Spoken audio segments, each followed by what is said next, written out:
안녕하세요, 여러분. 오늘은 커피에 포함된 발암 물질에 대해 깊이 있게 다뤄보려고 합니다.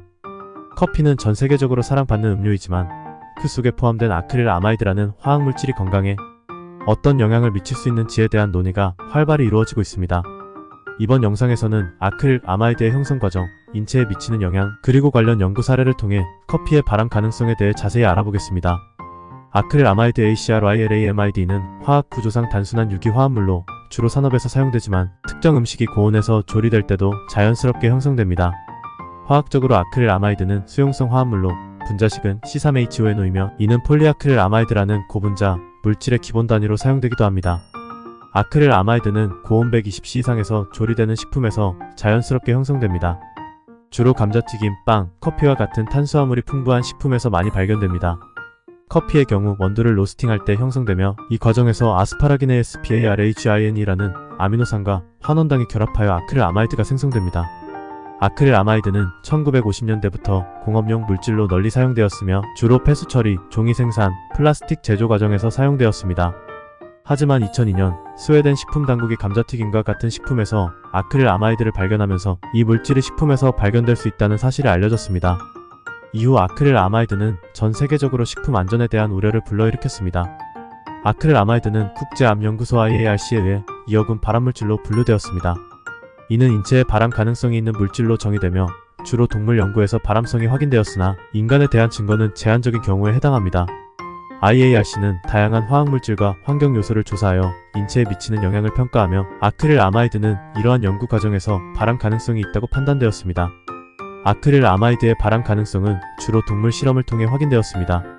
다양한 연구에서 쥐와 같은 실험 동물에게 고농도의 아크릴 아마이드를 투여한 결과 여러 유형의 암이 발생한 것으로 보고되었습니다. 2005년 발표된 미국 국립톡성 프로그램의 연구에서는 쥐에게 아크릴 아마이드를 경구 투여했을 때 이들이 다양한 부위에서 종양을 형성하는 것을 확인했습니다. 이 연구에서는 쥐의 갑상선, 부신, 뇌폐, 그리고 유선에서 암이 발생했으며 이는 아크릴 아마이드가 발암성을 지닌 물질임을 시사합니다. 유럽식품안전청은 2015년 발표된 보고서에서 아크릴 아마이드가 DNA에 손상을 줄 수 있으며 이는 암 발생 위험을 증가시킬 수 있다고 언급했습니다. 특히 아크릴 아마이드는 신경계에 손상을 줄 수 있고 생식 기능에도 부정적인 영향을 미칠 수 있다고 경고했습니다. 아크릴 아마이드의 인체 발암성에 대한 연구는 제한적이지만 일부 역학 연구에서 관련성이 제기되었습니다. 인체 연구에서는 주로 식단을 통한 아크릴 아마이드 노출이 암 발생률에 미치는 영향을 분석하였습니다. 스웨덴 연구팀은 2003년 아크릴 아마이드가 풍부한 식품을 섭취한 사람들에게서 유방암, 난소암, 신장암의 발병 위험이 증가할 수 있다는 연구 결과를 발표했습니다. 이 연구는 식이 아크릴 아마이드 노출이 특정 암과 연관될 수 있음을 시사했습니다. 하버드 대학 연구진은 2008년 커피를 비롯한 아크릴 아마이드가 포함된 식품 섭취와 대장암 발생률 사이의 상관관계를 조사했습니다. 이 연구에서는 아크릴 아마이드 섭취가 대장암 발생과 명확한 연관성을 보이지 않았지만 더 큰 규모의 연구가 필요하다고 결론지었습니다. 커피는 전 세계적으로 사랑받는 음료이지만 그 속에는 적지 않은 양의 아크릴 아마이드가 포함되어 있습니다. 커피의 아크릴 아마이드 함량은 주로 로스팅 과정에서 결정되며 원두의 종류, 로스팅 시간, 온도 등에 따라 달라집니다. 일반적으로 다크 로스트 커피보다는 라이트 로스트 커피에서 아크릴 아마이드 함량이 높게 나타납니다. 라이트 로스트 약 300-400ppb, 미디엄 로스트 약 200-300ppb, 다크 로스트 약 100-200ppb. 커피 로스팅 과정에서 아크릴 아마이드가 형성되는 주요 기전은 MAILLART 반응입니다. 이 반응은 아미노산과 당이 고온에서 결합할 때 일어나며 커피의 풍미와 색을 형성하는 데 중요한 역할을 합니다. 그러나 이 과정에서 아스파라긴이라는 아미노산이 아크릴 아마이드로 전환됩니다. 아크릴 아마이드 감소 방법. 커피 속 아크릴 아마이드를 줄이기 위해서는 로스팅 방식을 조정하는 것이 중요합니다. 몇몇 연구에서는 저온에서 오랜 시간 동안 로스팅하는 방법이 아크릴 아마이드 생성을 줄일 수 있음을 제안했습니다. 또한 일부 커피 제조사들은 로스팅 시간을 줄이거나 아스파라긴이 적은 원두를 사용하는 등 다양한 방법을 시도하고 있습니다. 스타벅스 판례 커피와 발암물질 경고. 캘리포니아주의 제한 65 법안. 캘리포니아주의 제한 65 프라프 65는 발암 가능성이 있는 화학물질에 대해 소비자들에게 경고를 제공하도록 요구하는 법안입니다. 이 법안은 1986년 제정되었으며 기업들이 소비자에게 해당 화학물질에 대한 명확한 정보를 제공하도록 규정하고 있습니다. 스타벅스 및 커피 업체들에 대한 소송. 2010년 비영리 단체인 Council for Education on the Research Antarctics CRT는 스타벅스를 포함한 여러 커피 회사들을 상대로 소송을 제기했습니다. 이 단체는 커피 제조사들이 제한 65에 따라 아크릴 아마이드에 대한 경고 라벨을 부착하지 않았다고 주장했습니다. CERT는 커피가 아크릴 아마이드를 함유하고 있으며 이로 인해 소비자들이 발암 위험에 노출될 수 있다고 주장했습니다. 법적 판결과 그 영향. 2018년 로스앤젤레스 고등법원은 스타벅스를 포함한 커피 제조업체들이 소비자들에게 아크릴 아마이드 경고를 제공해야 한다고 판결했습니다.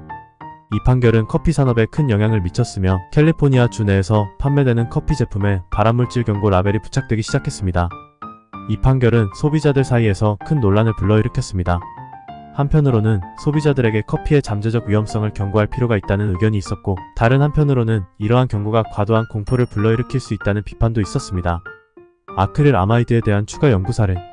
아크릴 아마이드의 인체 발암성에 대한 연구는 계속해서 이루어지고 있으며 각국의 연구기관과 대학에서는 아크릴 아마이드의 발암 가능성을 더욱 명확히 규명하기 위한 다양한 연구를 수행하고 있습니다.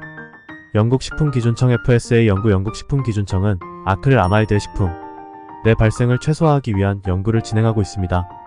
이 연구에서는 식품 제조업체들이 아크릴 아마이드 생성을 줄이기 위한 다양한 방법을 실험하고 있으며 조리 방법의 개선이 아크릴 아마이드 함량을 줄이는 데 중요한 역할을 한다는 결론을 내렸습니다. 미국 환경보호청 EPA 연구 EPA는 아크릴 아마이드의 환경적 영향을 연구하고 있으며 이 물질이 식수와 대기 중에 얼마나 노출될 수 있는지 평가하고 있습니다. 또한 이 연구는 아크릴 아마이드의 노출이 인간에게 미치는 장기적인 영향을 조사하고 있습니다. 대체 음료 연구. 아크릴 아마이드의 위험성을 피하기 위해 일부 소비자들은 커피 대신 다른 음료를 선택하기도 합니다. 최근 연구에서는 대체 음료로서 녹차, 허브차, 곡물차 등이 주목받고 있으며 이러한 음료들이 커피에 비해 아크릴 아마이드 함량이 낮거나 없는 것으로 나타났습니다. 녹차 연구 2017년 발표된 일본의 한 연구에서는 녹차가 아크릴 아마이드 함량이 거의 없는 건강한 음료로 평가되었습니다. 이 연구에서는 녹차가 항산화 물질이 풍부하여 암 예방에 긍정적인 영향을 미칠 수 있다고 결론지었습니다. 곡물차 연구. 한국에서 인기 있는 보리차와 같은 곡물차도 아크릴 아마이드 함량이 낮은 대체 음료로 평가받고 있습니다. 2016년 한국식품연구원에서 발표한 연구에 따르면 곡물차는 로스팅 과정에서 아크릴 아마이드 생성이 거의 없으며 건강에 유익한 성분들이 풍부하게 함유되어 있다고 합니다. 커피 섭취에 대한 권장사항. 커피는 적당한 양을 섭취할 때 여러 건강상의 이점을 제공할 수 있습니다. 그러나 과도한 섭취는 아크릴 아마이드와 같은 화학물질로 인한 위험성을 증가시킬 수 있습니다. 일반적으로 하루 23잔의 커피는 대부분의 성인에게 안전한 섭취량으로 여겨집니다. 로스팅 정도 선택. 아크릴 아마이드 노출을 줄이기 위해 다크 로스트 커피를 선택하는 것이 하나의 방법이 될 수 있습니다. 다크 로스트 커피는 로스팅 시간이 길어 아크릴 아마이드가 더 많이 분해되므로 라이트 로스트 커피에 비해 아크릴 아마이드 함량이 낮습니다. 대체 음료 고려.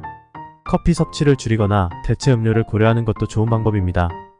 앞서 언급한 녹차, 허브차, 곡물차는 아크릴 아마이드 함량이 낮으며 커피의 대안으로 건강에 유익할 수 있습니다. 아크릴 아마이드 경고 라벨에 대한 이해. 캘리포니아 주의 제한 65에 따라 부착된 아크릴 아마이드 경고 라벨은 소비자들에게 커피의 잠재적 위험성을 알리는 역할을 합니다. 이 경고를 참고하여 자신의 건강 상태와 라이프 스타일에 맞는 결정을 내리는 것이 중요합니다. 커피는 많은 사람들이 즐겨 마시는 음료이지만 그 속에 포함된 아크릴 아마이드와 같은 발암물질에 대한 경각심도 필요합니다. 스타벅스 판례를 통해 커피의 발암 가능성에 대한 논의가 확산되었으며 이에 대한 과학적 연구는 여전히 진행 중입니다. 커피의 섭취량을 조절하고 아크릴 아마이드 함량이 낮은 대체 음료를 선택하는 것이 건강을 유지하는 데 도움이 될 수 있습니다. 오늘의 영상이 여러분에게 유익한 정보를 제공했기를 바랍니다. 만약 더 알고 싶은 내용이 있거나 추가적인 질문이 있다면 댓글로 남겨주세요. 좋아요와 구독도 부탁드려요.